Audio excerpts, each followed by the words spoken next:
God humbled me today. I mean, humbled me, baby. I mean, yes.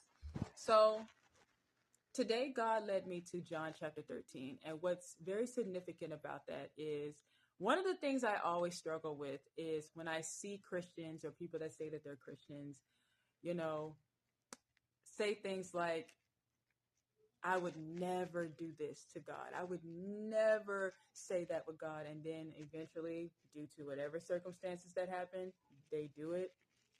And then you be like, see, look at you. See, you're fake, just like all the rest of them. You're not Christian. You're not this.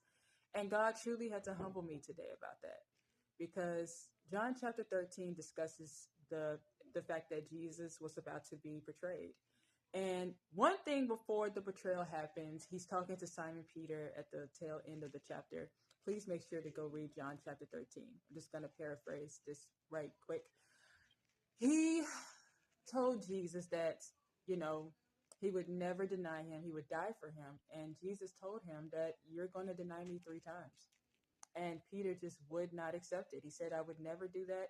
I would die for you. I would never, ever, ever turn my back on you. And pretty much, as we know, those that know the story, he denied Jesus 3 times. And God humbled me with that, because it reminded me that just because we are Christians, just because we are believers, does not mean we are perfect. We all fall short of his glory. We all do things that we say we're not going to do against God. And sometimes we end up doing it. Now, I'm not excusing disobedience. I'm not trying to say that you should be disobedient. Of course, you need to repent.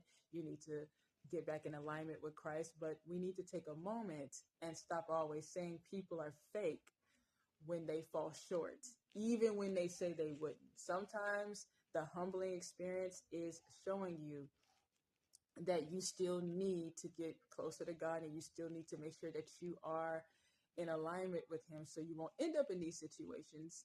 But also be human enough to know that if you do, that there isn't any condemnation against you.